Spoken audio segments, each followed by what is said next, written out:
നമ്മൾ ചെയ്യണ എന്ത് കാര്യം അള്ളാഹ് അറിയും. അള്ളാഹ് ചെയ്യണ എല്ലാ കാര്യവും നമ്മൾ അറിയുന്ന ആരെങ്കിലും പറയാറുണ്ടോ? ഒരാളും പറയില്ല. എന്നാ കാന്തപുരത്തിന്റെ ആൾക്കാർ മൂപ്പരെ പൊക്കന്നെ, കാരണം എന്തെങ്കിലും അവിടെ സീറ്റ് കിട്ടുള്ളൂ, പല മെച്ചോണ്ട് മൂപ്പരെ ഉയർത്തിക്കൊണ്ടുവന്നാല് അവിടെ പറയാണ്, ഈ പ്രസംഗത്തിൽ പറയാണ്, പറഞ്ഞ് കാന്തപുര ഉസ്താദിന്റെ മഹത്വം പറഞ്ഞ് അതന്നെ ആ പ്രസംഗത്തിൽ ഉള്ളടക്കം പറഞ്ഞ് ലാസ്റ്റ് പറയാണ്, കാന്തപുരം ഉസ്താദ് അറിയാതെ അള്ളാഹു ഒന്നും ചെയ്യുകയില്ല പറയാൻ പോണു. ഏത് നന്മ ഇപ്പൊ നടക്കുന്നുണ്ടോ സുന്നത്ത് ജമാഅത്തിന്റെ പേരിൽ, അതിൽ നിന്നൊരു വിഹിതം ഉസ്താദിന്റെ ഏടിലുണ്ടായിരിക്കും. അല്ലാഹു ആ നേതൃത്വത്തിന് ദീർഘായുസ് നൽകുമാറാകട്ടെ. ഉസ്താദ് അറിയാതെ ഞാൻ അള്ളാഹു താൻ എവിടെ ചെയ്യുന്ന എനിക്ക് തോന്നുന്നില്ല. ഉസ്താദ് അറിയാതെ ഞാൻ അള്ളാഹു താൻ എവിടെ ചെയ്യുന്ന എനിക്ക് തോന്നുന്നു.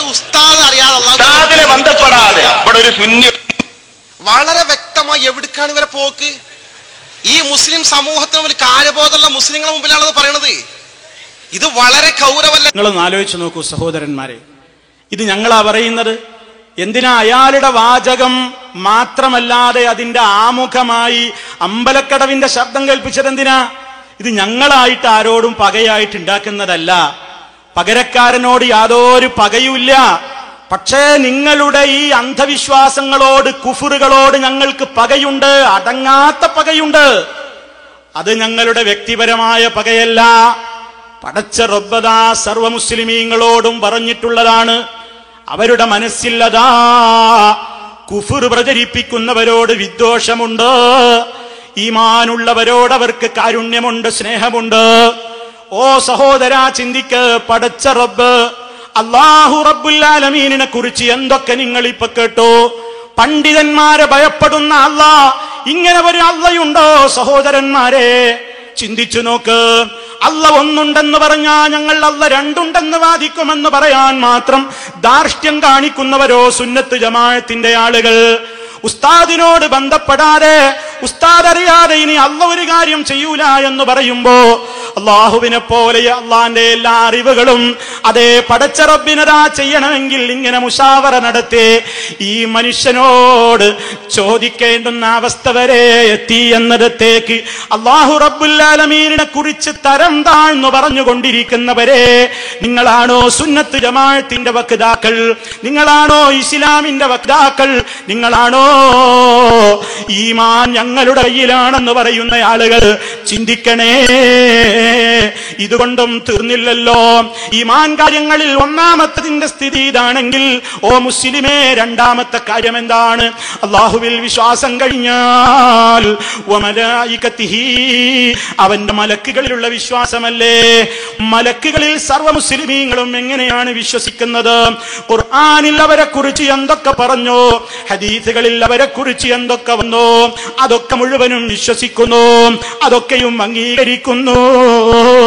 പടച്ച റബ്ബിനോട് എതിര് കാണിക്കാതെ അല്ലാഹു റബ്ബുൽ ആലമീൻ കൽപ്പിച്ചതെന്തോ, ലാ യഅസൂനല്ലാഹ മാ അമറഹും വയഫ്അലൂന മാ യുഅ്മറൂൻ. അവനോട് ധിക്കാരവും കാണിക്കാതെ, അനുസരണക്കേടും കാണിക്കാതെ, കൽപ്പിക്കപ്പെട്ടത് മുഴുവനും ചെയ്യുന്ന പ്രത്യേകം രൂപത്തിലുള്ള പ്രകാശം കൊണ്ട് സൃഷ്ടിക്കപ്പെട്ടിട്ടുള്ള പ്രത്യേകമായ മലക്കുകൾ. ആ മലക്കുകളെ കുറിച്ച് വളരെ കൃത്യമായിട്ടാണ് മുസ്ലിമിന്റെ വിശ്വാസം. അവൻ മലക്കുകളെ ചോദ്യം ചെയ്യൂല, അവൻ മലക്കുകളെ തെറി പറയൂല, അവൻ മലക്കുകളെ ഭീഷണിപ്പെടുത്തൂല, അവൻ മലക്കുകളോട് സംഘട്ടനത്തിന് മുതിരുകയില്ല. അതേ ജിബ്രീലിനോടും മീകായിലിനോടുമൊക്കെ ശത്രുത പുലർത്തി എന്ന് പറയുന്ന ഈ ഭാഗങ്ങൾ പണ്ട് കഴിഞ്ഞുപോയി. പരിശുദ്ധ ഖുർആൻ യഹൂദികളെ കുറിച്ച് പറഞ്ഞിടത്ത് അതേ ജിബ്രീലിനോട് ശത്രുത എന്ന് പറഞ്ഞിട്ടുണ്ട്. അങ്ങനെ പിഴച്ച പല കക്ഷികൾക്കും മലക്കുകളോട് ശത്രുതയുണ്ട്. മലക്കുകളെ കുറിച്ച് അന്ധവിശ്വാസങ്ങളുണ്ട്, മലക്കുകളെ കുറിച്ച് വേണ്ടാത്തത് പറയുന്നവരുണ്ട്.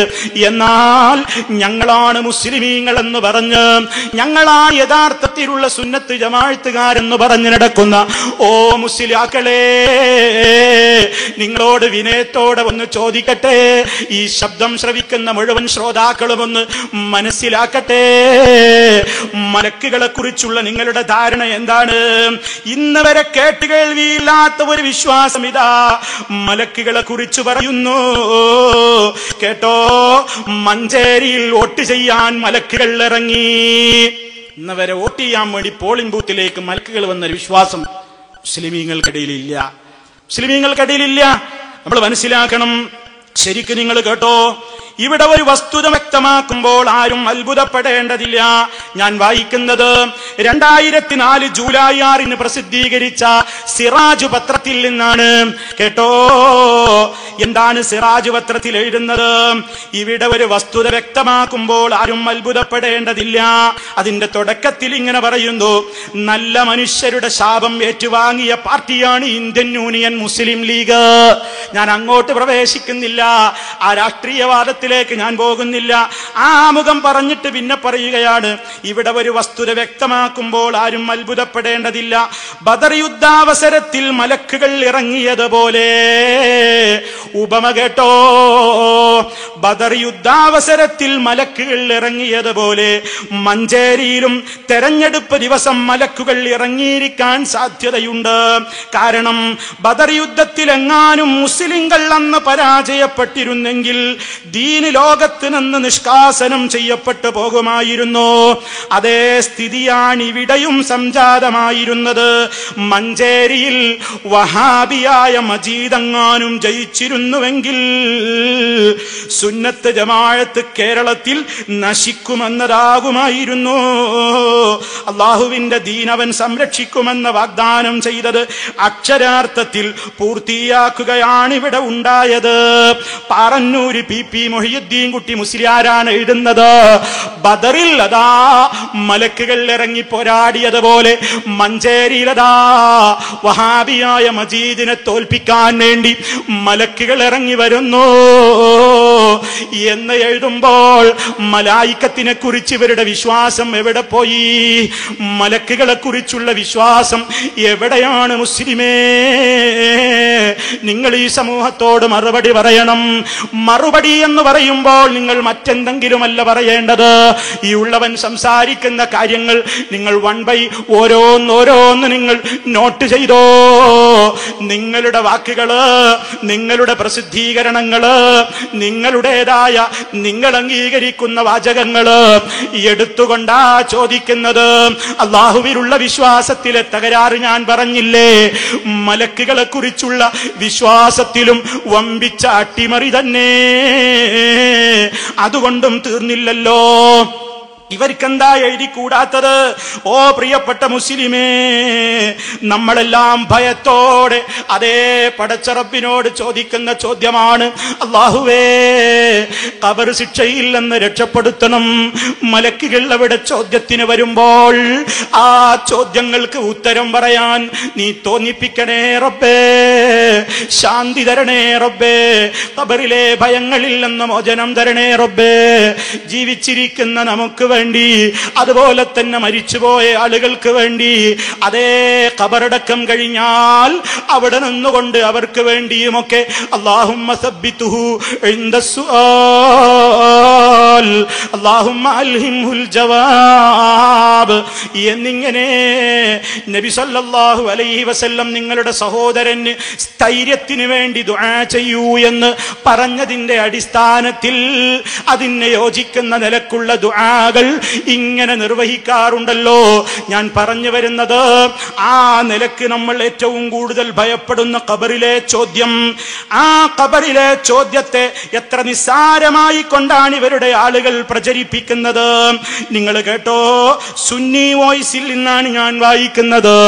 സുന്നി വോയിസിൽ നിന്നാണ് വായിക്കുന്നത്. ഒരാൾ വീരവാദം പറയുകയാണ്. ഇവർക്കെന്താ ഇവരുടെ വിശ്വാസം നോക്കൂ.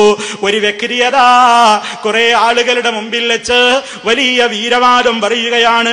എന്താണ് അയാൾ പറയുന്നത്? വല്ലാഹി വല്ലാഹി അല്ലാഹനെ തന്നെയാണ് സത്യം, മുൻകർ നക്കീറിനോട് ഞാൻ മറുപടി പറയും. ഇവിടെ വെച്ച് ഒരാൾ പറയാണ്, മുൻകർ നക്കീറിനോട് വല്ലാ ഞാൻ മറുപടി പറയും.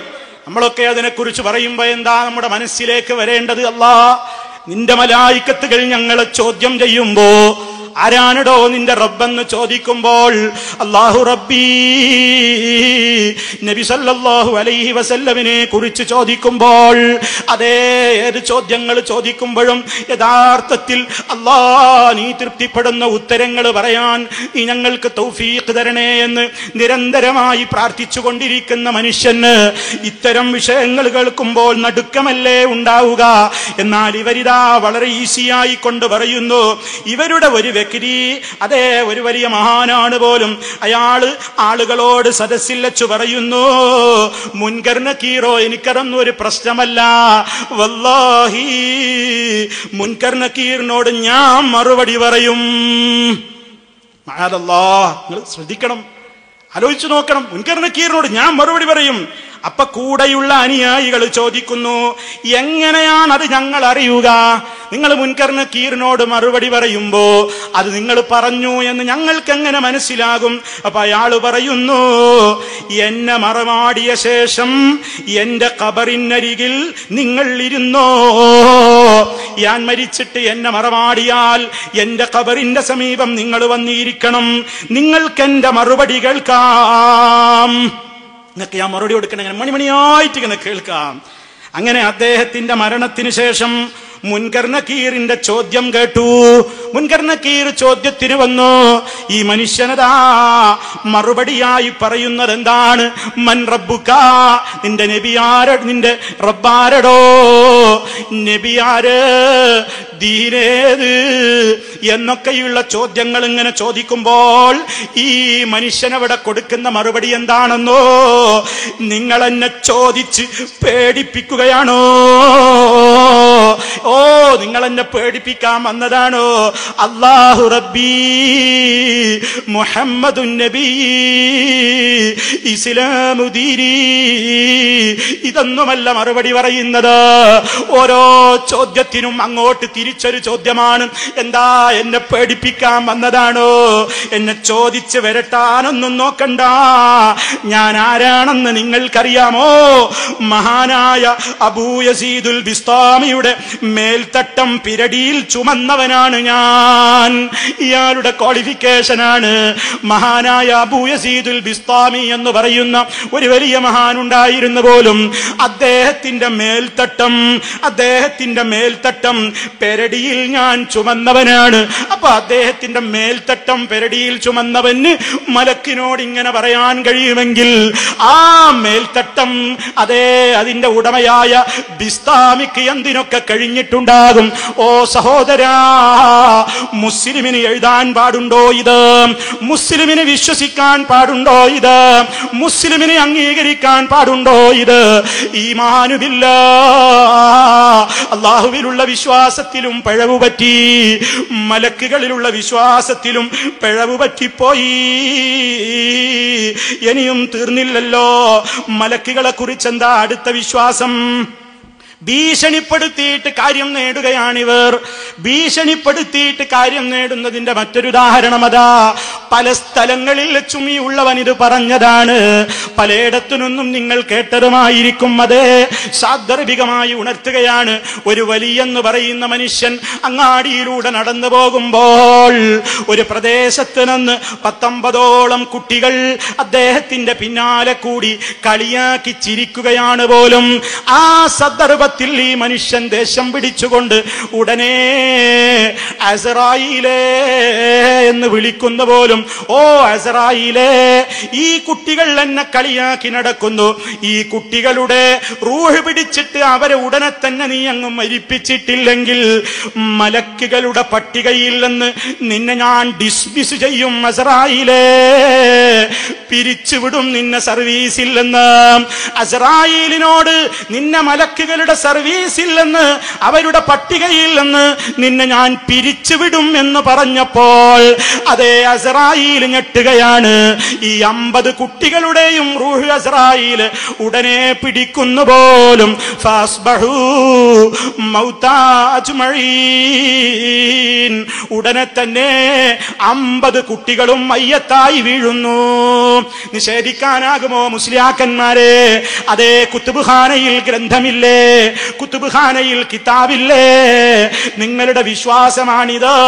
ഔലിയാക്കളുടെ കറാമത്തുകൾ എണ്ണി പറയുന്ന സമൂഹത്തിന്റെ മുമ്പിലേക്ക് പ്രചരിപ്പിച്ചുകൊണ്ടിരിക്കുന്ന കിതാബുകളിലാ പറയുന്നത്, കിതാബിലാ പറയുന്നതെന്ത്? അസ്രായീലേ, ഞാൻ പറയുന്ന കാര്യം അങ്ങുടനെ നടപ്പിലാക്കിയിട്ടില്ലെങ്കിൽ നിന്നെ ഞാൻ പിരിച്ചുവിടും.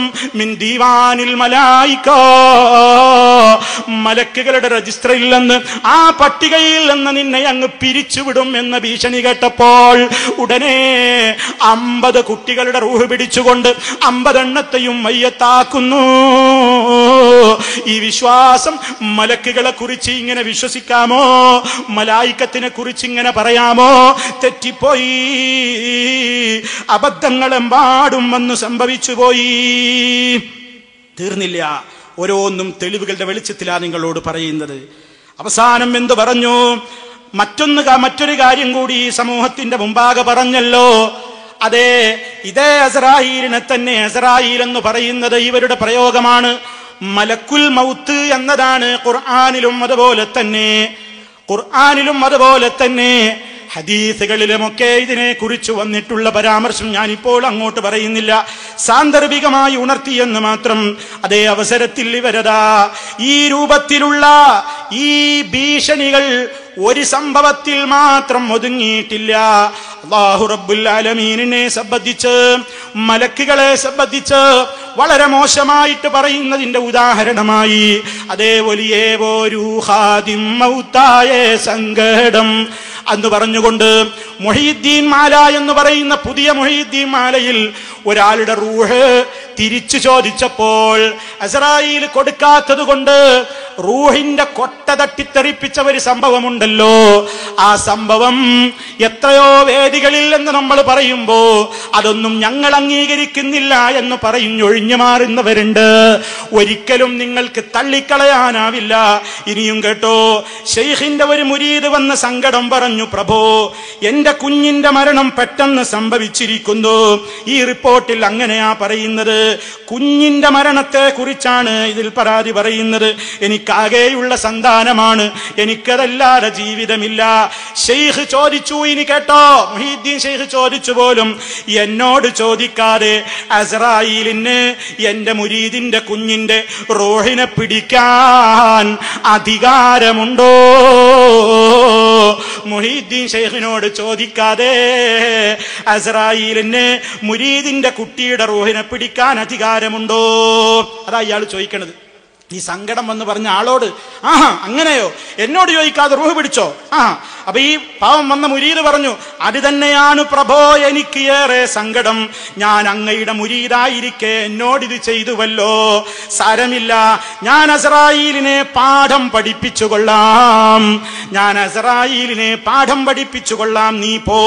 ശൈഖ് മേലോട്ട് നോക്കുമ്പോൾ അസ്രായീൽ പറക്കുന്നത് കണ്ടു. 2 കൂടകൾ കൈവശമുണ്ട്. ശൈഖ് വിളിച്ചു, ഇവിടെ വാ. മലക്ക് ഇറങ്ങി വന്നു. കയ്യിൽ 2 കൂടകൾ ഭദ്രമായിരിക്കുന്നു. ശൈഖ് ചോദിച്ചു, എന്താണത്? മലക്ക് പറഞ്ഞു, കൂടകളാണ്. കൂടാ കൊട്ടാന്നൊക്കെ പറയാ. എന്താണതിൽ? ഇന്ന് പിടിച്ച റൂഹുകൾ. അതേ, അന്ന് പിടിച്ചുള്ള റൂഹുകളൊക്കെയും ഉണ്ടന്ത കൊട്ടയിൽ ക്ഷണമിൽ തുറന്നിട്ടത് തന്നിൽ ഉള്ള ഉയരുകളെ തുള്ളി പറപ്പിച്ച് പാറ്റി വിടുത്തോവര് എന്ന മാലയിൽ പറഞ്ഞതിന്റെ മറ്റൊരു രൂപത്തിൽ ഇതാ ഇതിൽ പറയുന്നു, ഇന്ന് പിടിച്ച റൂഹുകൾ ഇന്ന് നീ എന്റെ സമ്മതമില്ലാതെ ഇവിടെ വന്നുവോ? അസ്രായീലിനോട് ചോദ്യമാണ്, ഇന്ന് നീ എന്റെ സമ്മതമില്ലാതെ ഇവിടെ വന്നുവോ? അപ്പൊ മലക്കിന്റെ മറുപടി വന്നു, അള്ളാന്റെ കൽപ്പന അനുസരിച്ച് വന്നതാണ്, അള്ളാഹുവിന്റെ കൽപ്പന അനുസരിച്ച് വന്നതാണ്. എന്റെ മുരീദിന്റെ കുട്ടിയുടെ റൂഹിനെ പിടിക്കാൻ ഞാൻ അറിയാതെ കൽപ്പനയോ? അതെനിക്കറിയില്ല എന്ന് മലക്ക് മറുപടി പറയുന്നു. ശൈഖ് കുറുദ്ധനായി. കൊടുത്തു കൂടകൾക്ക് 2നും ഓരോ തട്ട്. അന്ന് മരിച്ചവരുടെ റൂഹൊക്കെ പുറത്ത് ചാടി ഓടി രക്ഷപ്പെട്ടു. മലക്ക് വിഷണ്ണനായി. അണ്ടിപോയ അണ്ണാനെ പോലെ നിരാശനായി. അള്ളാഹുവിനോട് സങ്കടം പറഞ്ഞു, പടച്ചവനെ, നിന്റെ കൽപ്പന നിർവഹിച്ചത് കൊണ്ടാണല്ലോ ഞാൻ അപമാനിതനായത്. അസ്രായേൽ പറയുന്നത് ആലോചിച്ച് നോക്ക്. ഇതൊരു സദസ്സിൽ പറയാൻ കഴിയോ സഹോദരങ്ങളെ? അള്ളാഹു അരുളി, സാരമില്ല, ശൈഖിനോട് നീ ചെന്ന് പറ, മുരീദിന്റെ കുട്ടിയുടെ റൂഹെടുത്ത് ബാക്കി മടക്കി തരാൻ പറയൂ. ഷെയ്ഖ് അഹമ്മദുൽ കബീർ റിഫായി എന്ന് പറയുന്ന പുസ്തകത്തിലതാ KV മുഹമ്മദ് മുസ്ലിയാർ എഴുതിയിട്ടുള്ള ഭാഗമാണ് നിങ്ങൾ ഈ കേട്ടത്. ഇത് ശത്രുക്കൾ കെട്ടിച്ചമച്ചതല്ല, ഇത് ശത്രുക്കൾ കെട്ടിച്ചമച്ചതല്ല, ഇതിന് അടിത്തറയുണ്ട്. കാരണം ഇതിന് അടിത്തറയുണ്ട്, അടിത്തറയുള്ള ചരിത്രമാണ് എന്നാണ് പിന്നീട് അതിൽ അവകാശപ്പെടുന്നത്. നോക്കണേ, എത്രമാത്രം മനസ്സിന്റെ ഒരു കട്ടി, എത്രമാത്രം ഈമാനിന്റെ ദുർബലത, എത്രമാത്രം ഒരു ധിക്കാരം മലക്കുകളെ ഭീഷണിപ്പെടുത്തുന്നു, മലക്കുകളുടെ സർവീസിൽ കയറി ഇടപെടുന്നു, എന്റെ അനുവാദമില്ലാതെ ഇങ്ങോട്ട് വരുന്നോ എന്ന് ചോദ്യം ചെയ്യുന്നു, അണ്ടിപോയ അണ്ണാനെ പോലെ നിരാശനായി എന്ന് പറയുന്നു. ഓ സഹോദരാ, ഇസ്ലാമാണോ? അല്ലാഹുവിലുള്ള വിശ്വാസത്തിലും മലക്കുകളിലുള്ള വിശ്വാസത്തിലുമൊക്കെ ആകെ അബദ്ധങ്ങൾ സംഭവിച്ചു പോയി. ഇനിയും തീർന്നില്ല. ഇനി അതാ അടുത്ത കാര്യം എന്താണ്? വകുതുബിഹി, അല്ലാഹുവിന്റെ മലക്കുകളിലുള്ള വിശ്വാസം കഴിഞ്ഞാൽ വേദഗ്രന്ഥങ്ങളിലുള്ള വിശ്വാസം, കിതാബുകളിലുള്ള വിശ്വാസം മുസ്ലിം അതാ അംഗീകരിച്ച് വളരെ കൃത്യമായി മുസ്ലിം വിശ്വസിക്കുന്നു. പടച്ച റബ്ബിന്റെ ഖുർആൻ, ആ ഖുർആൻ നബി സല്ലല്ലാഹു അലൈഹി വസല്ലമിന് 40ാമത്തെ വയസ്സിൽ ഹിറാ ഗുഹയിൽ വെച്ച് ജിബ്രീൽ അലൈഹിസ്സലാത്തു വസ്സലാം അതാ ഇഖ്റ ബിസ്മി റബ്ബിക്കല്ലദീ ഖലഖ് എന്ന് തുടങ്ങി അതേ അതിന്റെ അവതരണം ആരംഭിച്ചു. അത് നബി തങ്ങൾ സല്ലല്ലാഹു അലൈഹി വസല്ലമിന് കൽപ്പിച്ചു കൊടുത്തു, അതേ അത് പകർന്നു കൊടുത്തു. അങ്ങനെ 22 ചില്ലാനം സംവത്സരങ്ങളിലൂടെ സന്ദർഭത്തിനനുസരിച്ചുകൊണ്ട് ജനങ്ങളിൽ നിന്നുണ്ടാകുന്ന ചോദ്യങ്ങൾക്ക് മറുപടിയായിക്കൊണ്ട് അങ്ങനെ അള്ളാഹു ഉദ്ദേശിക്കുന്ന സമയങ്ങളിലും സന്ദർഭങ്ങളിലുമായിക്കൊണ്ട് ഈ ലോകത്തേക്ക് ജിബ്രീൽ അലൈഹിസ്സലാമിലൂടെ നബി സല്ലല്ലാഹു അലൈഹി വസല്ലമിന്റെ തിരുഹൃദയത്തിലേക്ക് അല്ലാഹു റബ്ബുൽ ആലമീൻ അവതരിപ്പിച്ചു കൊടുത്ത പരിശുദ്ധ ഖുർആൻ, ആ ഖുർആനിനെ സംബന്ധിച്ച് പുതിയ വാദം പറയാ. ആ ഖുർആനിനെ സംബന്ധിച്ചും പുതിയ വാദം പറയുകയാണ്. എന്താണ് ആ പുതിയ വാദമെന്നോ? നമ്മളൊക്കെ മനസ്സിലാക്കിയതിന് വിരുദ്ധമായി ഒരു പുതിയ വാദം ഇവരുടെ ശൈഖുമാരദാ സമൂഹത്തിൽ പ്രചരിപ്പിക്കുന്നു. നസല അലൈഹിൽ ഖുർആനു അവ്വലൻ മിൻ ഗൈരി ഇൽമി ജിബ്രീൽ ثم انزل عليه به جبريل مرة أخرى. ശ്രദ്ധിച്ചോ നിങ്ങൾ ആ വാചകം. അല്ലാഹുവിന്റെ റസൂൽ സല്ലല്ലാഹു അലൈഹി വസല്ലമിന്റെ മേൽ അള്ളാന്റെ പരിശുദ്ധ ഖുർആൻ ഇറങ്ങിയിട്ടുണ്ട്. ജിബ്രീൽ അറിയാത്തവരിറക്കം ആദ്യം ഇറങ്ങിയിട്ടുണ്ട്. ജിബ്രീൽ അറിയാത്ത ഒരു ഇറക്കം നബി സല്ലല്ലാഹു അലൈഹി വസല്ലമിന് ഖുർആൻ കൊടുത്തിട്ടുണ്ട്. അള്ളാന്റെ റസൂലിന് ഖുർആൻ മുമ്പേ കിട്ടിയിട്ടുണ്ട്. പിന്നീട് ജിബ്രീൽ രണ്ടാമത്തൊരു വട്ടം പിന്നെയാണ് വന്നത്. അപ്പൊ നബി സല്ലല്ലാഹു അലൈഹി വസല്ലമിന് ആദ്യമേ ഖുർആൻ മുഴുവൻ കിട്ടിയിട്ടുണ്ട്. പിന്നെ എന്താണ്? ജിബ്രീൽ അടന്ന് പിന്നെ ഒന്നും കൂടി ഒന്ന് കൊടുത്തു എന്ന് മാത്രമേ ഉള്ളൂ. അതുകൊണ്ട് നബി സല്ലല്ലാഹു അലൈഹി വസല്ലമിനോട് അല്ലാഹു പറഞ്ഞിട്ടുണ്ട്, നീ ഖുർആൻ കേൾക്കുമ്പോൾ ധൃതിപ്പെട്ടുകൊണ്ട് നീ അതിങ്ങനെ നാവുകൊണ്ട് ചലിപ്പിക്കണ്ട എന്ന് പറഞ്ഞിടത്ത് പിന്നെയും വിശദീകരിക്കുകയാണ്. ജിബ്രീലിൽ നിന്ന് നീ അത് കേൾക്കുമ്പോൾ നീ ആദ്യം കേൾക്കുകയാണെന്ന നിലക്ക് കേൾക്കാവൂ. മുമ്പ് കേട്ടിട്ടുണ്ട് എന്ന നിലക്ക് അതൊക്കെ എനിക്കറിയാമെന്ന നട്ടൊന്നും കാണിക്കരുത്. ജിബ്രീൽ ഖുർആൻ ഓതിത്തരുമ്പോൾ അതാദ്യമായിട്ട് കേൾക്കുന്നത് പോലെ എന്ന് പറഞ്ഞാൽ ഒരു അഭിനയം. ആദ്യമായിട്ട് കേൾക്കുന്നത് പോലെ നീ അത് ശ്രദ്ധിച്ചിരിക്കണേ. വഅൻത മുൻസിതുൻ ഇലൈഹി കഅന്നക മാ സമിഅതഹു ഖത്തു. നീ അതിലേക്ക് ശ്രദ്ധിച്ചിരുന്ന് കേട്ടു പഠിച്ചു കൊള്ളണം. നീ മുമ്പേ അത് കേട്ടിട്ടേ ഇല്ലാത്തതുപോലെ ആയിരിക്കണം എന്ന് നബി സല്ലല്ലാഹു സല്ലല്ലാഹു അലൈഹി വസല്ലമിനോട് അല്ലാഹു പറഞ്ഞു എന്ന് വരെ ദുർവ്യാഖ്യാനം ചമച്ചുകൊണ്ട്, അഥവാ ജിബ്രീൽ അലൈഹിസ്സലാത്തു വസ്സലാം നബി തങ്ങൾക്ക് ഖുർആനുമായിട്ട് ഓതിക്കൊടുക്കുന്നതിന്റെ മുമ്പേ തന്നെ അല്ലാഹുവിന്റെ റസൂലിന് ഖുർആൻ കിട്ടിപ്പോയി, മുമ്പേ ഖുർആൻ കിട്ടിയിട്ടുണ്ട് എന്ന് ഇവരുടെ ഖോജമാരി എഴുതുന്നു. പടച്ച റബ്ബിന്റെ ഖുർആനിനെ സംബന്ധിച്ചുള്ള ഈമാനില്ലെന്ന് വ്യതിയാനം വരുന്നു, ഈമാനില്ലെന്നതാ തെറ്റിപ്പോകുന്നു. പടച്ച റബ്ബിന്റെ ഖുർആൻ അത് അല്ലാഹു റബ്ബുൽ ആലമീൻ ആദ്യമായി ജിബ്രീൽ അലൈഹിസ്സലാമിലൂടെ നബി സല്ലല്ലാഹു അലൈഹി വസല്ലമിന് പകർന്നു കൊടുത്തു എന്ന വിശ്വാസത്തിൽ നിന്ന് വിഭിന്നമായിട്ട് ജിബ്രീൽ കൊടുക്കുന്നതിന്റെ മുമ്പേ അതല്ല നേരിട്ട് അല്ലാഹുവിന്റെ റസൂലിന് മുഴുവൻ ഖുർആനും കൊടുത്തിട്ടുണ്ട്. പക്ഷേ ജിബ്രീൽ വരുമ്പോ എന്തേ ചെയ്യാവോ? ആദ്യം കേൾക്കുന്നത് പോലെ ശ്രദ്ധിച്ച് കേൾക്കണേ എന്ന് പറഞ്ഞുകൊണ്ട് അതേ ഖുർആനിലുള്ള അല്ലാഹുവിന്റെ കിതാബിലുള്ള വിശ്വാസത്തിൽ അട്ടിമറി നടത്തുന്നു. നമ്മൾ ചിന്തിക്കണം, ഇവർക്ക് എന്താ അല്ലെങ്കിൽ പറഞ്ഞുകൂടാത്തത്? ആരെക്കുറിച്ചാ, എന്തിനെക്കുറിച്ചാ പറഞ്ഞുകൂടാത്തത്? നേരത്തെ പറഞ്ഞില്ലേ, വലിയൊരു പണ്ഡിതൻ ചെറുശ്ശേരി സൈനുദ്ദീൻ മുസ്ലിയാർ സമസ്തയുടെ നേതാവാണല്ലോ. അദ്ദേഹം തന്നെ എഴുതിയൊരു കാര്യം നിങ്ങൾക്ക് കേൾക്കണോ? ഇ.കെ. അബൂബക്കർ മുസ്ലിയാർ ഇടയ്ക്കിടക്ക് പറയും പോലും ഇലാ ഹദറത്തി അബീ താലിബ് റളിയല്ലാഹു അൻഹു അൽ ഫാത്തിഹ. മനസ്സിലായോ നിങ്ങൾക്ക് പറഞ്ഞത്? ഇലാ ഹദറത്തി അബീ താലിബ് റളിയല്ലാഹു അൻഹു അൽ ഫാത്തിഹ. അബൂ താലിബ് ആരാ? അബൂ താലിബ് മുസ്ലിമായിട്ടാണോ മരണപ്പെട്ടു പോയത്? നബി സല്ലല്ലാഹു അലൈഹി വസല്ലം അതാ അവസാന സന്ദർഭത്തിലും പോയി തന്റെ നിഴൽ പോലെ തന്റെ കൂടെ നടന്നിരുന്ന അബൂ താലിബ് എന്ന് പറയുന്ന പിതൃവിനെ സമീപിച്ചുകൊണ്ട് വിനയത്തോടെ പറഞ്ഞു നോക്കിയിട്ടുണ്ട്. മരണനേരത്തും ഉപദേശിച്ചിട്ടുണ്ട്. യാ അമ്മി ഖുൽ ലാ ഇലാഹ ഇല്ലല്ലാഹ്, ലാ ഇലാഹ ഇല്ലല്ലാഹ് എന്ന് പറയൂ. പറയാൻ തയ്യാറാകാതെ കാഫിറായിട്ടാണ് അദ്ദേഹം മരണപ്പെട്ടു പോയത്, അതിലാർക്കും സംശയമില്ല. പക്ഷേ ഈ മുസ്ലിയാക്കന്മാർക്ക് എന്തും പറഞ്ഞുകൂടെ? മുസ്ലിയാക്കന്മാരെ സംബന്ധിച്ചിടത്തോളം ചെറുശ്ശേരിക്ക് പോലും ദഹിക്കാത്ത വാദമാണ് നേതാവ് പറഞ്ഞിട്ടുള്ളത്. ചെറുശ്ശേരി പോലും ഇത് അംഗീകരിച്ചിട്ടില്ല എന്ന് അയാൾ തന്നെയും എഴുതുന്നുണ്ട്. എന്നാലും ശംസുൽ ഉലമ എന്ന് പറയുന്ന ഇ.കെ. അബൂബക്കർ മുസ്ലിയാർ ചെറുശ്ശേരിയെ പോലെയുള്ള ആളുകളൊക്കെ ഉള്ള സദസ്സിൽ വെച്ച് ഇടക്കിടക്ക് പറയും പോലും ഇലാ ഹദറത്തി അബീ താലിബ് റളിയല്ലാഹു അൻഹു അൽ ഫാത്തിഹ, അബൂ താലിബ് റളിയല്ലാഹു അൻഹുവിന്റെ പേരിൽ ഒരു ഫാത്തിഹ എന്ന് പറഞ്ഞിട്ട് ഒരു ഫാത്തിഹ പാർസലാക്കുക എല്ലാവരുടെ പേരിലും. നിങ്ങളൊന്ന് ആലോചിച്ചു നോക്കൂ, എവിടേക്കാണ് ഈ സമുദായം പോകുന്നത്? എവിടേക്കാണ് ഈ സമുദായം പോകുന്നത്? ഞാൻ ഈ പറയുന്ന കാര്യം നിഷേധിക്കാനാകുമോ?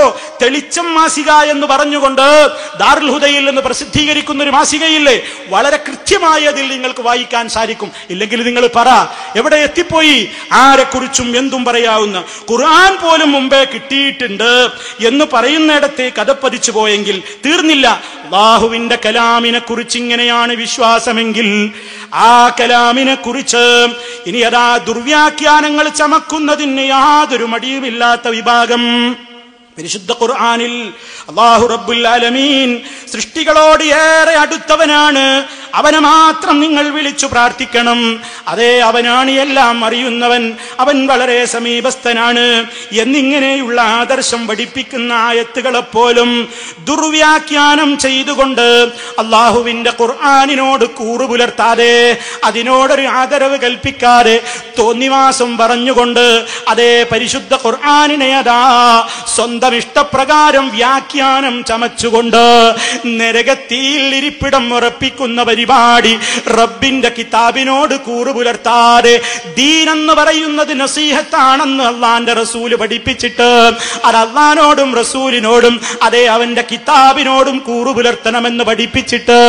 കണ്ടോ ആ ഗ്രന്ഥത്തിലെ ആയത്തുകളെപ്പോലും പടച്ച റബ്ബ് ഉദ്ദേശിച്ചിട്ടില്ലാത്ത തലങ്ങളിലേക്ക് ആശയങ്ങളിലേക്ക് ദുർവ്യാഖ്യാനിക്കുന്നു. പരിശുദ്ധ ഖുർആനതാ വളരെ കൃത്യമായി പഠിപ്പിക്കുന്നു. വഇദാ സഅലക ഇബാദി അന്നി ഫഇന്നി ഖരീബ് ഉജീബു ദഅവത്തദ് ദാഇ ഇദാ ദഅൻ ഫൽയസ്തജീബു ലി വൽയുഅ്മിനൂ ബി ലഅല്ലഹും യർശുദൂൻ എന്റെ അടിമകൾ അതേ എന്നെ കുറിച്ച് നിന്നോട് ചോദിച്ചാൽ, പടച്ച റബ്ബിനെ കുറിച്ച് അവർ അല്ലാഹുവിന്റെ റസൂൽ സല്ലല്ലാഹു അലൈഹി വസല്ലമിനോട് ചോദിക്കുമ്പോൾ പരിചയപ്പെടുത്തേണ്ടത് റബ്ബ് ക്രൂരനല്ല, റബ്ബ് അകന്നവനല്ല, റബ്ബ് വളരെ അടുപ്പമുള്ളവനാണ്. അവനോട് ചോദിച്ചോ, ഉജീബു ദഅവത്തദ്ദാഇ ഇദാ ദഅാൻ, എന്നെ വിളിക്കുന്നവന്റെ വിളിക്ക് ഞാൻ ഉത്തരം ചെയ്യും, അതുകൊണ്ട് എന്നെ വിളിച്ചോ എന്ന് റബ്ബ് പറയുന്ന ആ ആയത്ത് പോലും എടുത്തുകൊണ്ട് അതേ മുസ്ലിയാക്കന്മാര് ദുർവ്യാഖ്യാനിക്കുന്നു. നിങ്ങൾ കേട്ടോ, ഇവിടെ വൈദാ സഅലക ഇബാദി എന്നല്ലേ പറഞ്ഞത്? എന്റെ അടിമകൾ എന്നെക്കുറിച്ച് നിന്നോട് ചോദിച്ചാൽ, ഈ സൂക്തം തന്നെ പറയുന്നത് മുസ്ലിയാർ എഴുതുകയാണ്, ഈ സൂക്തം തന്നെ പറയുന്നത് അല്ലാഹുവുമായി അടുക്കാൻ പ്രവാചകനെയാണ് ആദ്യം സമീപിക്കേണ്ടതെന്നാണ്. അപകടം നോക്കണം നിങ്ങൾ. അല്ലാഹുവുമായി അടുപ്പം കിട്ടണമെങ്കിൽ ആദ്യം നബി സല്ലല്ലാഹു അലൈഹി വസല്ലമിനെ സമീപിക്കണം. ഇത് അല്ലാഹു റബ്ബുൽ ആലമീനിന്റെ അടുക്കൽ നിന്ന് നമുക്ക് സ്വർഗം കിട്ടണമെങ്കിൽ മുഹമ്മദ് നബി സല്ലല്ലാഹു അലൈഹി വസല്ലം പഠിപ്പിച്ച ആ ഇസ്ലാമിക ശരീഅത്തിനെ സമീപിക്കാതെ നിവൃത്തിയില്ല എന്ന നിലക്കൊന്നും അല്ല ഈ പറയുന്നത് കേട്ടോ. അതൊന്നുമല്ല ഈ പറയുന്നത് വേറെ അർത്ഥത്തിലാ. അല്ലാഹുവുമായി അടുക്കണോ, പ്രവാചകനെ ആദ്യം സമീപിക്കണം. നമ്മിൽ പലരും ഇത് ചിന്തിക്കാറില്ല എന്ന് പറഞ്ഞിട്ട് അദ്ദേഹം അവസാനം പറയാണ്, എന്റെ അടിമകൾ താങ്കളോട് ചോദിച്ചാൽ എന്നല്ലേ ഖുർആനിലുള്ളത്. വൈദാ സഅലക ഇബാദി, എന്റെ അടിമകൾ താങ്കളോട് ചോദിച്ചാൽ എന്ന പ്രയോഗത്തിൽ നിന്ന് തന്നെ മനസ്സിലാകുന്നത് അല്ലാഹുവിന്റെ യഥാർത്ഥ അടിമകൾ നബിയോട് ചോദിക്കുമെന്നാണ്. യഥാർത്ഥ അടിമയാകണോ, യഥാർത്ഥ മുഅ്മിനാവണോ, മുത്തഖിയാവണോ, മുസ്ലിമാകണോ, മുവഹിദാകണോ, റബ്ബിനോട് നേരിട്ട് ചോദിക്കാൻ പാടില്ല, റസൂലുള്ളാഹിനോട് ചോദിക്കണം. അപ്പോഴേ അള്ളാന്റെ ദാസനാകൂ, അപ്പോഴേ അള്ളാഹുവിന്റെ അടിമയാകൂ. അതെ, അങ്ങനെ ചോദിക്കാത്തവർക്ക്, ഇനിയും കേട്ടോ അപകടം, അങ്ങനെ ചോദിക്കാത്തവർക്ക് അഥവാ പാപം പൊറുക്കണേ അല്ലാഹ് ആദ്യം പറഞ്ഞുകൂടാ, നബിയേ എന്റെ പാപം പൊറുത്തു തരണം, നബിയേ എന്റെ രോഗം ശിഫയാക്കി തരണം. അതെ, അള്ളാഹുവിനോട് ചോദിക്കുന്ന കാര്യങ്ങളൊക്കെ ആദ്യം റബ്ബിനോട് ചോദിക്കാതെ നബി സല്ലല്ലാഹു അലൈഹി വസല്ലമിനോടാണ് ആദ്യം ചോദിക്കേണ്ടത്. അപ്പോഴേ യഥാർത്ഥ അടിമകളാകൂ. അങ്ങനെ ചോദിക്കാത്തവർക്ക് അടുപ്പമില്ല, ഉത്തരമില്ല. അള്ളാഹുവിനോട് അങ്ങനെ ചോദിക്കാത്തവർക്ക് അടുപ്പമോ ഉത്തരമോ ലഭിക്കില്ലെന്ന് തന്നെ ഇതിൽ നിന്ന് വ്യക്തമാകുന്നു. മൂപ്പർക്ക് സംശയം പോലുമില്ല, വ്യക്തമാണ്, വളരെ സ്പഷ്ടമാണ്. എന്താ സ്പഷ്ടമായത്? മൂപ്പർക്ക് അല്ലാഹനെ മാത്രമേ വിളിച്ചു പ്രാർത്ഥിക്കാവൂ. അവൻ സമീപസ്ഥനാണ്, അവൻ നിങ്ങളോട് ക്രൂരനല്ല, അവൻ കാരുണ്യവാനാണ്, അവൻ അകന്നവനല്ല, അവൻ അടുപ്പമുള്ളവനാണ്, അവൻ നിങ്ങളുടെ എല്ലാ കാര്യവും നിങ്ങളെക്കാൾ അറിയുന്നവനാണ്. എന്തൊക്കെ പടച്ച റബ്ബ് പ്രത്യേകം ജനങ്ങൾക്ക് സന്ദേശം കൊടുക്കുന്ന വചനത്തിന്റെ കടക്കൽ കത്തിവെച്ചുകൊണ്ട് ഏതൊരു പ്രശ്നത്തിനും അതാ യഥാർത്ഥ അടിമകൾ നേരിട്ട് അല്ലാഹുവിനോടല്ല ചോദിക്ക, നബിയോട് ചോദിക്കും. അങ്ങനെ ചോദിക്കാത്തവർക്ക് അടുപ്പമോ ഉത്തരമോ ലഭിക്കില്ലെന്ന് തന്നെ ഇതിൽ നിന്ന് വ്യക്തമാകുന്നു. മുസ്തഫൽ ഫൈസി എഴുതിയതാ. മുപ്പരിക്ക് ഒരു ഖുർആൻ ദുർവ്യാഖ്യാനുണ്ട്, ഒരു ഖുർആൻ വ്യാഖ്യാനുണ്ട്. മൊഹീദ്ദീൻ മാലിക് വ്യാഖ്യാനം എഴുതിയിട്ടാണ് മുപ്പര് അതിൽ നിന്ന് കിട്ടിയ ആവേശം കൊണ്ട് ആ ഖുർആൻ വ്യാഖ്യാനം എഴുതിയത്. എങ്ങനെ ശരിയാവൂലല്ലോ. എല്ലാ മോശത്തരങ്ങളുടെയും കൂടാരമാണല്ലോ മൊഹീദ്ദീൻ മാലിക് വ്യാഖ്യാനമുള്ളായിട്ടുള്ള പുറത്തു വന്നിട്ടുള്ളത്. ആ തൂലിക കൊണ്ടാണ് ഇത് എഴുതിയത്. അപ്പൊ മൂപ്പരിക്ക് വളരെ കൃത്യമായിട്ട് ബോധ്യമായി, അള്ളാഹിനോട് നേരിട്ടാൻ ചോദിക്കുന്ന പണി ശരിയാകൂല. ഈ ഒരവസ്ഥയിലേക്ക് അള്ളാഹുവിന്റെ കിതാബിനെ വളരെയേറെ തരം താഴ്ത്തി, പരിശുദ്ധ ഖുർആനിനെ ദുർവ്യാഖ്യാനിച്ചു. അള്ളാഹുവിന്റെ ഖുർആനിനോടുള്ള നിലപാടിൽ പ്രിയമുള്ളവരെ എത്രത്തോളം വലിയ അബദ്ധത്തിലേക്ക്, എത്രത്തോളം വലിയ ദുർബലമായ, വളരെയേറെ ദുർബലമായ വിശ്വാസരാഹിത്യം ഇവരിൽ നിന്ന് വളരെ കൃത്യമായി തന്നെ ഓരോ ദിവസവും പുറത്തു വന്നുകൊണ്ടിരിക്കുകയാണ്. അതുകൊണ്ടും തീർന്നില്ല. ഇനി നോക്കൂ, ഇനി ഈമാൻ കാര്യങ്ങളിലെ പ്രധാനപ്പെട്ട കാര്യമേ ഏതാണ്? പ്രവാചകന്മാരിലുള്ള വിശ്വാസം. വിശ്വാസ കാര്യങ്ങളിൽ തന്നെ അടിസ്ഥാനപരമായി വന്ന മാറ്റങ്ങളാ പറയുന്നത്. പ്രവാചകന്മാരെ സംബന്ധിച്ച് മുസ്ലിമീങ്ങൾ എന്ത് വിശ്വസിക്കുന്നു?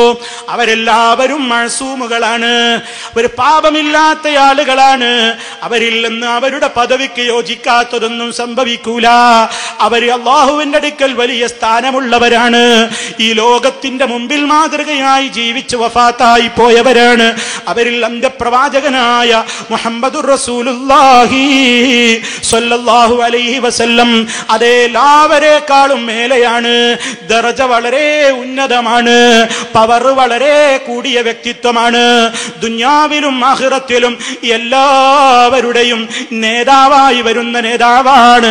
ഈ നിലക്കൊക്കെ മുസ്ലിമീങ്ങൾ പ്രവാചകന്മാരെ സംബന്ധിച്ച് വിശ്വസിക്കുമ്പോൾ ഒരു സാധാരണ മനുഷ്യരെ കുറിച്ച് പോലും പറയാൻ പാടില്ലാത്തത് പ്രവാചകന്മാരെ കുറിച്ച് പറയുന്നു. അതേ, ഉദാഹരണത്തിന് ഒന്ന് മാത്രം ഞാൻ നിങ്ങളുടെ ശ്രദ്ധയിൽ കേൾപ്പിക്കുന്നു. അതേ, ദാവൂദ് നബി അലൈഹിസ്സലാം. ദാവൂദ് നബി അലൈഹിസ്സലാമിനെ കുറിച്ച് ഇവരുടെ ഖുർആൻ പരിഭാഷയിൽ വന്നതെന്താ? ദാവൂദ് നബി അലൈഹിസ്സലാമിനെ കുറിച്ച് ടി.കെ. അബ്ദുള്ള മുസ്ലിയാർ തന്റെ തഫ്സീറുൽ ഖുർആനിൽ കൃത്യമായിട്ട് എഴുതുകയാണ്. എന്താണ് എഴുതുന്നത്? ദാവൂദിന്റെ നേരെ അവർ കടന്നു ചെന്നപ്പോൾ അവരെ കുറിച്ച് അദ്ദേഹം ഭയപ്പെട്ടു. അവര് പറഞ്ഞു, താങ്കൾ ഭയപ്പെടേണ്ട, ഞങ്ങൾ രണ്ട് കക്ഷികളാകുന്നു. ഇനി ബ്രാക്കറ്റിൽ കൊടുക്കുകയാണ്, രണ്ട് കക്ഷികളുടെ രൂപത്തിൽ വന്ന രണ്ട് മലക്കുകളായിരുന്നു അത്രേ അത്. അദ്ദേഹത്തിന് 99 ഭാര്യമാരുണ്ടായിരുന്നു. ഒരൊറ്റ ഭാര്യ മാത്രമുള്ള ഒരാളുടെ ഭാര്യയെ അദ്ദേഹം ആവശ്യപ്പെടുകയും വിവാഹം കഴിക്കുകയും ഉണ്ടായി. തന്നിമിത്തം അതിനെക്കുറിച്ച് അദ്ദേഹത്തെ ഉണർത്തുവാനാണ് അവർ കക്ഷി രൂപത്തിൽ വന്നത്. കണ്ടോ ഇവിടെ എന്താ എഴുതിയത്? ചുരുക്കി ഞാൻ നിങ്ങളെ കേൾപ്പിക്കട്ടെ. അഥവാ 99 സ്ത്രീകളെ വെച്ച് പുലർത്തുക, അതെ, അതല്ല ഇവിടുത്തെ വിഷയം. തികയാഞ്ഞിട്ട് ഒരൊറ്റ ഭാര്യ മാത്രമുള്ള മറ്റൊരാളുടെ ഭാര്യയെയും ആവശ്യപ്പെടുക, എന്നിട്ട് അവളെയും കല്യാണം കഴിക്കുക.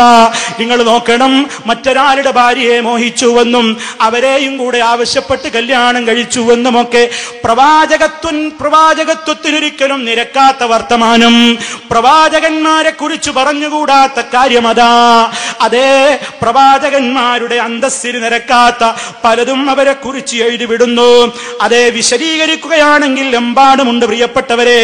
അത് മാത്രമാണോ മഹാനായ നബി സല്ലല്ലാഹു അലൈഹി വസല്ലമിനെ സംബന്ധിച്ച്, പ്രവാചകന്മാരെ സംബന്ധിച്ച് തന്നെ അവർക്ക് തെറ്റുപറ്റും എന്ന് പറയുന്നു. ഉമർ മൗലവി അതാ 100 തെറ്റ് ദിവസേന അള്ളാന്റെ റസൂല് ചെയ്യുന്നുണ്ട് എന്ന് എഴുതിയിട്ടുണ്ട് എന്ന് കളവ് പ്രചരിപ്പിക്കുന്ന ആളുകളെ, അതേ, മഹാനായ ഉമർ മൗലവി റഹിമഹുല്ലാ ജീവിച്ചിരിക്കുന്ന കാലത്ത് തന്നെ അദ്ദേഹത്തോട് പോയിട്ട് ചോദിച്ചിട്ടുണ്ട്, നിങ്ങളുടെ പേരിൽ ഇങ്ങനെ പ്രചരണമുണ്ടല്ലോ. അതിന് അദ്ദേഹം നല്ല മറുപടിയും കൊടുത്തിട്ടുണ്ട്. എന്റെ പേരിൽ പച്ചക്കള്ളമാണ് പറയുന്നതെന്ന് വിശദീകരിച്ചിട്ടുണ്ട്. എന്നാൽ മൗലവിയുടെ പേരിൽ ആരോപണം പറയുന്ന കക്ഷികൾ എത്ര സ്ഥലത്താണ് അവർ വലിയ പുകഴ്ത്തി പറഞ്ഞ കിതാബുകളിൽ വരെ മഹാന്മാരായ പ്രവാചകന്മാരെ സംബന്ധിച്ച്, വിശിഷ്യ നബി സല്ലല്ലാഹു അലൈഹി വസല്ലമയെ സംബന്ധിച്ച് എഴുതിയത്. അതുകൊണ്ടും തീർന്നില്ല, റഹ്മത്തുള്ള ഖാസിമിയെ സംബന്ധിച്ചതാ അപ്പുറത്തെ ഈ ഭാഗം എഴുതുകയാണ്. എന്താണ് എഴുതിയത്? മഹാനായ നബി സല്ലല്ലാഹു അലൈഹി വസല്ലം, അള്ളാന്റെ റസൂലേ നബി സല്ലല്ലാഹു അലൈഹി വസല്ലം ആത്മഹത്യ ചെയ്യാൻ വരെ ആലോചിച്ചു എന്നാണ്.